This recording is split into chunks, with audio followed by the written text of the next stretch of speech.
Hi, welcome to me విజయం ఈ విజయం ఛానల్. నిరుద్యోగుల గుండె చప్పుడు మీ విజయం. సో శుభవార్త ఏంటి, గుడ్ న్యూస్ ఏంటి అని అంటే, టీచర్ ట్రైనింగ్ ఎవరైతే కంప్లీట్ చేశారో బీఎడ్ కానీ డిఎడ్ కానీ, సో అతి త్వరలో మనకు తెలంగాణ స్టేట్లో టెట్ నోటిఫికేషన్ రాబోతుంది. ఇంకో అఫీషియల్ న్యూస్ ఏంది అని అంటే CTET. సో సెంట్రల్ కండక్ట్ చేసేటటువంటి టెట్ ఆల్రెడీ రీసెంట్లీ డిసెంబర్లోనే కంప్లీట్ అయింది. దాని రిజల్ట్ కూడా ఇవ్వడం జరిగింది. సో ఎవరైతే రాశారో రిజల్ట్ ఒకసారి చెక్ చేసుకోండి. నెక్స్ట్ CTET అఫీషియల్ వెబ్సైట్కి వెళ్ళినట్లయితే అందులో ఆల్రెడీ మెన్షన్ చేసింది ఏంటి అని అంటే, కమింగ్ జూలై 7th నాడు CTET ఎగ్జామ్ కండక్ట్ చేయబోతున్నారు. జూలై 7th 2019 రోజున CTET ఎగ్జామ్ కండక్ట్ చేయబోతున్నారు అనేటటువంటి న్యూస్ మనకు అఫీషియల్ వెబ్సైట్లో ఉంది. సో దానికి సంబంధించినటువంటి నోటిఫికేషను జనవరి ఇంకో 1 or 2 monthsలో ఈజీగా రావచ్చు. సో నోటిఫికేషన్ ఎప్పుడైనా రానివ్వండి, కాకపోతే వాళ్ళు మాత్రం ముందే డేట్ డిక్లేర్ చేసిండ్రు కాబట్టి సో మనం ఇప్పటి నుంచే మన ప్రిపరేషన్ని స్టార్ట్ చేస్తే బాగుంటుంది. ఇంకో ఇంపార్టెంట్ ఏంటి అంటే, మనకి బీఎడ్ క్యాండిడేట్స్కి పేపర్ 1 కూడా అవకాశం ఇచ్చారు కాబట్టి మెయిన్లీ మనం పేపర్ 1 మీద కాన్సన్ట్రేట్ చేసుకోవాలి. ఆల్రెడీ పేపర్ 2కి కొందరు క్వాలిఫై ఉన్నారు. సో పేపర్ 2కి ఎవరైతే క్వాలిఫై లేరో వాళ్ళు పేపర్ 1 పేపర్ 2 చదువుకోండి. సో పేపర్ 2 ఎవరైతే ఆల్రెడీ క్వాలిఫై ఉన్నారో సో పేపర్ 1 మీద కాన్సన్ట్రేట్ చేయండి. ఎందుకంటే SGT పోస్టులు మనకు ఎక్కువగా ఉంటాయి స్కూల్ అసిస్టెంట్ తోటి కంపేర్ చేస్తే కాబట్టి. సో CTET మాత్రం మనకు జూలైలో ఉంటుంది. సో నెక్స్ట్ తెలంగాణ టెట్ విషయానికి వచ్చినట్లయితే మ్యాక్సిమం తెలంగాణ టెట్ కూడా ఇంకో 2 monthsలో నోటిఫికేషన్ వచ్చేటటువంటి అవకాశం ఉంది. సో ఎగ్జామ్ తీసుకున్నట్లయితే మనకు మోస్ట్లీ జూన్ లోపట్ల ఎగ్జామ్ అయిపోయేటటువంటి అవకాశాలు కనిపిస్తున్నాయి. ఇంతకుముందు కూడా నాకు తెలిసి టెట్ ఒకసారి జూలైలో రాసినట్టు గుర్తు. సో ఇప్పుడు కూడా అంతే, తెలంగాణ టెట్ నోటిఫికేషన్ వస్తుంది. మనకు ఎగ్జామ్ మ్యాక్సిమం జూన్ వరకు కంప్లీట్ అయిపోతుంది ఎగ్జామ్. సో మనం సిలబస్ విషయానికి వచ్చినట్లయితే CTET సిలబస్ గురించి చర్చిద్దాం ఇప్పుడు, ఎందుకంటే ఆల్రెడీ మనకు ఎగ్జామ్ డేట్ డిక్లేర్ అయింది కాబట్టి.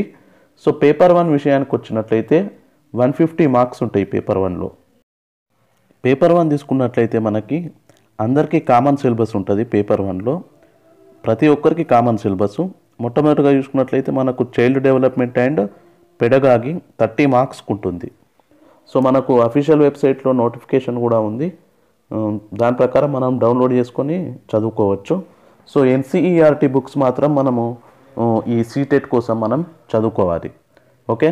సో ఆ తర్వాత పెడగాగికి మనకు సైకాలజీకి వచ్చి 30 మార్క్స్ ఉంటుంది. ఆ తర్వాత CTETలో 2 లాంగ్వేజెస్ మనము చూస్ చేసుకోవాలి. మనం ఎప్పుడైతే అప్లై చేస్తామో అప్పుడు ఆ 2 లాంగ్వేజ్లలో ఒకటి ఇంగ్లీష్ కంపల్సరీ. ఆ తర్వాత సెకండ్ లాంగ్వేజ్ అనేది మన ఇష్టం అది. సో సెకండ్ లాంగ్వేజ్ మనం తెలుగుని చూస్ చేసుకుంటే బెటర్. సో 2 లాంగ్వేజెస్లో ఫస్ట్ లాంగ్వేజ్ తెలుగు చూస్ చేసుకోండి, సెకండ్ లాంగ్వేజ్ ఇంగ్లీష్ చూస్ చేసుకోండి. ఎందుకంటే ఫస్ట్ లాంగ్వేజ్ ఏదైతే పేపర్ ఉంటుందో అది కొంచెం డిఫికల్ట్ ఉండేటటువంటి అవకాశం ఉంది. ఆ తర్వాత ఇంకొక ఆప్షన్లో మాత్రం ఇంకో లాంగ్వేజ్ మాత్రం ఇంగ్లీష్ని చూస్ చేసుకోండి. ఆ తర్వాత తీసుకున్నట్లయితే మ్యాథమెటిక్స్ మనకి 30 మార్కులకు ఉంటుంది. మ్యాథ్స్ 30 మార్కులలో 15 మార్కులు కంటెంట్కి ఉంటుంది. సో ఏ యూనిట్స్ ఉంటున్నాయి అనేది ఆల్రెడీ సిలబస్లో ఇవ్వడం జరిగింది. మిగతా 15 తీసుకున్నట్లయితే మ్యాథ్స్ పెడగాగికి ఇవ్వడం జరుగుతుంది. ఆ తర్వాత 30 మార్కులు తీసుకున్నట్లయితే ఎన్విరాన్మెంటల్ స్టడీస్ అంటే మనకి సైన్స్ సోషల్ సబ్జెక్టు కలిసి ఉంటాయి. ఆ రెండింటికి కలిపి 30 మార్కులు. అందులో కూడా కంటెంట్కి తీసుకుంటే 15 మార్కులు, తర్వాత పెడగాకి తీసుకున్నట్లయితే 15 మార్కులు, టోటల్ 30 మార్కులు. సో ఫస్ట్ పేపర్ తీసుకున్నట్లయితే 150 మార్కులకు ఎగ్జామ్ ఉంటుంది. ఆ 150 మార్కులలో 30 మార్కులు చైల్డ్ డెవలప్మెంట్ అండ్ పెడగాగికి, ఒక లాంగ్వేజ్కి 30 మార్క్స్, మరొక లాంగ్వేజ్కి కూడా 30 మార్క్స్, మ్యాథ్స్కి 30 మార్క్స్ అండ్ ఎన్విరాన్మెంటల్కి కూడా 30 మార్క్స్. So total 5 parts. ఒక్కో దాంట్లో 30 క్వశ్చన్స్ ఉంటాయి కాబట్టి 30 తీసుకున్నట్లయితే మనకు కంప్లీట్గా 150 క్వశ్చన్స్ అడగడం జరుగుతుంది. ఇందులో నెగటివ్ మార్కింగ్ అనేది ఉండదు.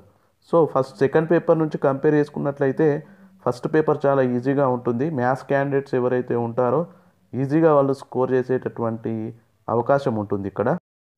సో ఫస్ట్ పేపర్లో డ్రాబ్యాక్ ఏంటి అని అంటే ఎవరైతే సోషల్ క్యాండిడేట్స్ ఉన్నారో వాళ్ళు మ్యాథ్స్ కూడా చేయవలసి వస్తుంది కాబట్టి అదొకటి డ్రాబ్యాక్గా చెప్పుకోవచ్చు. కానీ సెకండ్ పేపర్ విషయానికి వచ్చినట్లయితే సో మనకేమేమి అది కూడా 150 మార్కులకు ఉంటుంది.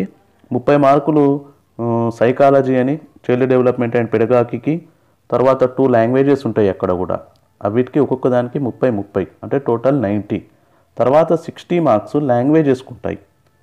ఆ 60 మార్క్స్లో మ్యాథ్స్ క్యాండిడేట్స్కి, సైన్స్ క్యాండిడేట్స్కి కామన్ పేపర్ ఉంటుంది.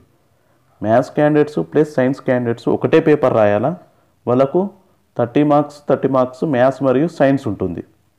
కానీ సోషల్ క్యాండిడేట్స్కి ఇక్కడ అడ్వాంటేజ్ ఏంటి అని అంటే సబ్జెక్ట్లో టోటల్ 60 మార్క్స్ సోషల్ పైననే అడగడం జరుగుతుంది.